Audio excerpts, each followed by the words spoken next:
Ең сирек кездесетін дауыс иесі кім? Ерлер арасында опералық дауыстың ең жоғарысы қалай аталады?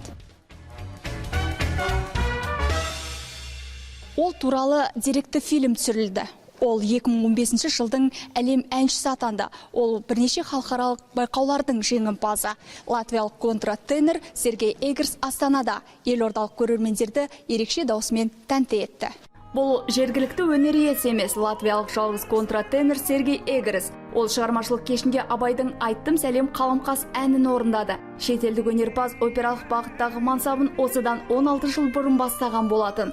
Қазақстанға 3-ші рет келсе де, елордалық көрермендермен алғаш рет кездесті. Қазақстанның қонақжайлылығы ұнайды. Әр келген сайын қазақ елінің осы қасиетіне таңырқаймын. Бұған дейін Алматы қаласында концерт бердік. Онда шеркеулік әндер орындалды. Ал бұл кеште өзіме ұнайтын шығармаларды таңдап алдым. Бұл кеште Сергей Эгерстің серіктесі Ева Шмидте. Ол 19 жылдан бері латвиялық операда концертмейстер қызметін атқарып келеді. Ал контратенормен бір сахнада өнер көрсетіп жүргендеріне 15 жыл болған.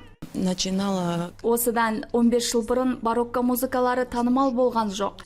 Латвиялық опера сахнасында Глюктің, Орфейдің, Генделдің опералары орындала бастады. Сол шығармаларға Сергей Эгерстің дауысы дұрыс келді. Содан бері бір сахнада өнер көрсетуді қолға алдық.